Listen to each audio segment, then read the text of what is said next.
back to Dubbzi Bricks for another Gotham City update, and I thought I'd start the video off from a different angle here. This is as you walk into the Lego room, and the first thing you see is the old Wayne Tower there. Yes, that has been moved down to the front. I don't think I've shown it in this location before, so I needed to bring it forward. Otherwise, if I left it on the raised platform, I was going to have to do too much to the building, altering it, and it just wouldn't look how I wanted it to look. So this is where it's going to be permanently set, so I just need to make a couple of amendments to this sort of area, and then we can get that looking all good.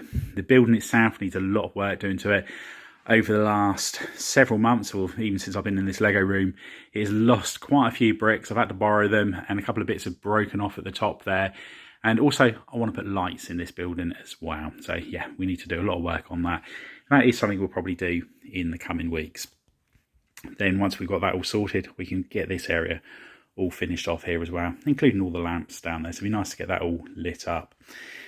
One thing I would like to work on is the raised platform area over there. Get the large mills plate like we've got there, covering the entire section. And then I can get the roads all mapped out around the entire city.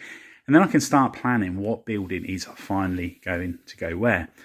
So previously I was going to have the old Wayne Tower at the top there. Obviously that's come down the front now. Need to work out how I'm going to connect those two raised platforms together. I have had a couple of questions recently. Am I going to be adding things like the hospital, for example? So it would be nice to try and work out whether or not I can fit a hospital into Gotham City. I was thinking about down here. I thought that could be a perfect place to have it near the docks. We've got obviously the rundown industrial area down this end here, and then you come more into the city. So I thought that might be a good place to put it. We've got the big loop road round there, which I don't necessarily need to have it that big. So yeah, I'll just work out whether or not I can make any changes to this area, whether it is a good idea to put it there. But that's what this is all about, trying to work out exactly what's going where, to give you a better idea of how the city is going to look. Now with the docks area, we've been working on that the last couple of weeks, and I will be doing some more work on that as well. So there's lots of things I want to work on in this update. How much of it we actually get done, I'm not sure. But the best thing to do is stop talking and get building. And this is the section we're going to be working on first. And this is where the main train station is going to be for the subway. It's not very far away from the other subway station that we worked on previously. However, it's a Lego city, so it doesn't matter. So yeah, we just need to build the wall along the edge, along the front here, put some support pillars in, put the track down, and then we're good to go with the top section. And that's all the walls all completed for the subway station. And we've also built the wall along the side here to hide all that ugly filler brick and filler plate. Now I have moved these support pillars, they're now more central. I've also added a couple of snot bricks onto the walls there, and that's just so I can put some posters or some notice boards or something like that inside there, just to give it a little bit more character. And this is something hopefully we'll be working on very soon. Now what I do need to do is put some stairs in here which lead up to the raised platform above, and also a lift so that the disabled people or people with pushchairs and prams can get up and down from the top to the subway there. Next up, let's make the mills plates. They're going to be going on the top. And once we've done that, we can start building the snot road to go along the top. And that's the mills plate all sorted, and we've got the road all laid down there as well. And with this road, it does go from this level here and goes down by a couple of bricks. So what we've done is used a whole load of the 2x2 bricks and plates and tiles. That's able to bend the road down nicely without having to have any ramps in there or slopes. Down this end here, we've managed to make this line a little bit thicker. A lot happy with the road markings on that section. However, I have still got to amend that one just there. But I do need to extend this road here by about 5 bricks, just so it joins up to the bridge down the far end. Anyway, next project, let's start working on a boat for the docks. And here we have the start of the hull of the boat, and I want to try and make it as smooth as possible. I did originally try using these hinge pieces here which fix in place. However, I couldn't quite get the right angle to make it as smooth as possible. So we've gone for using these ones just here. And what I've done is I've attached the bottom one, or what's going to be the bottom part of the boat, to a bracket piece like so. Then popped a plate on the top. Now I'm overhanging the plate by a few studs on here. That's just so I can attach some jumper plates to the front section to fill the gap in at the very front.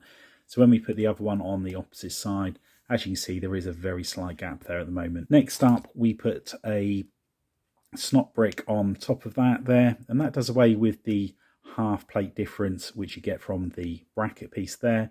So it means when I put the next one on, it's going to be exactly where it needs to be. Now I want to offset this by a half stud. So we put in a jumper plate onto the snot brick, and I've used the 3 long jumper plate just so it's got a little bit more stability on there.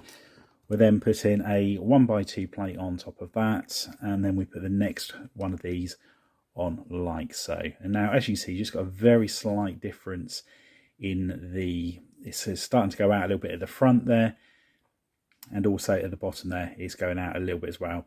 Now you have got a very small gap here, however I'm not that worried about that because you're not going to see it once the boat's all finished. You're not going to be looking at this boat from the bottom. This is purely a display piece.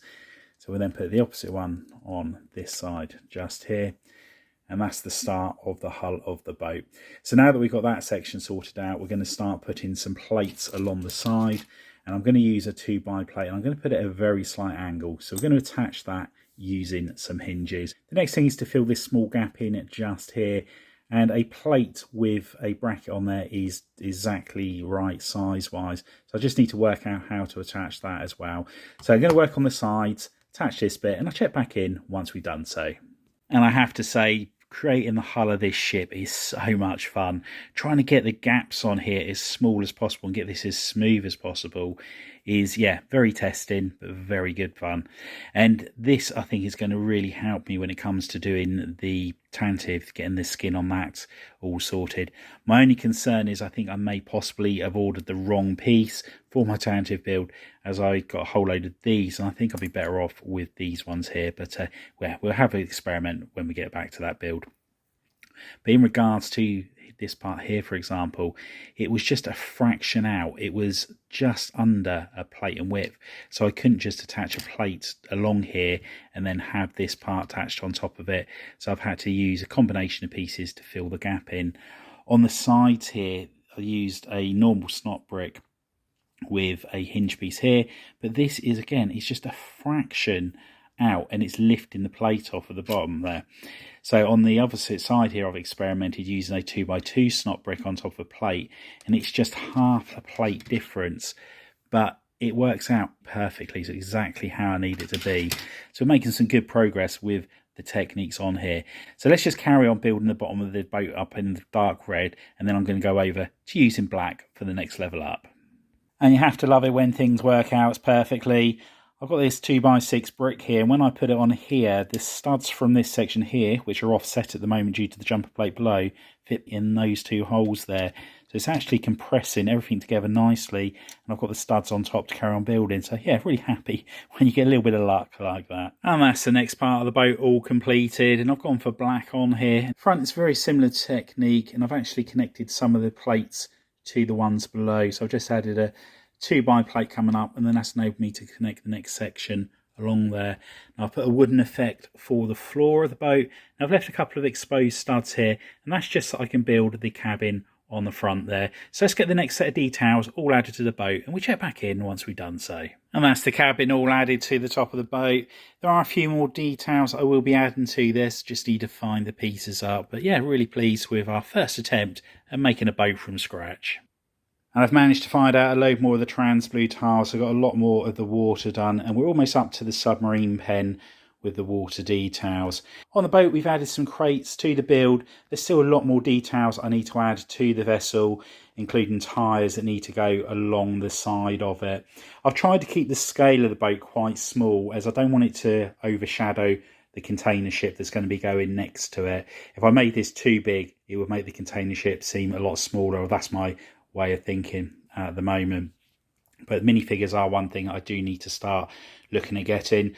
I have got a load of the villains from Batman, however I haven't actually got like henchmen, so I'm going to go on to Lego's website and just see what torsos and heads etc are available, and I can order those in, and then we can finally start populating the city and get all the stories told that we want to do so. And we have the next fun challenge of making a forklift for the docks area. So this is a forklift that came out of Lego set 60198, which was a train set, and I've just made this up, and it's a little bit too big for what I want in the city. And also I don't want any actual Lego sets or builds from a set in the city. I want everything to be totally custom.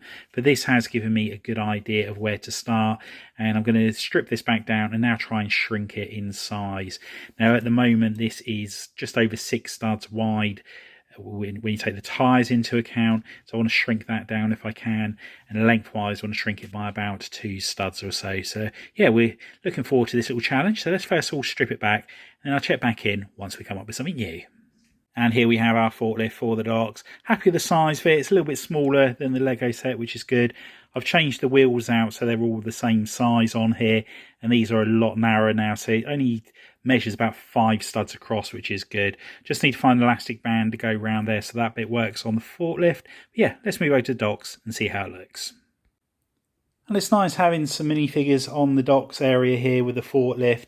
You've also got the penguin down the end and a guy moving a container. And then down on the front here, we've got a villain. Not sure what the story is down here just yet.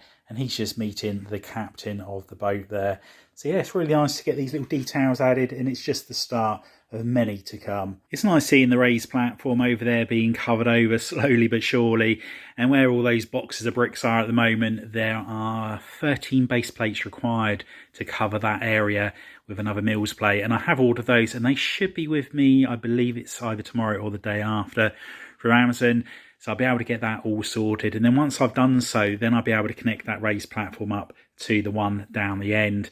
So it'll be really good to get that sorted, and then I can get the train line confirmed where that's going to be, and then I can start mapping out the buildings within the city.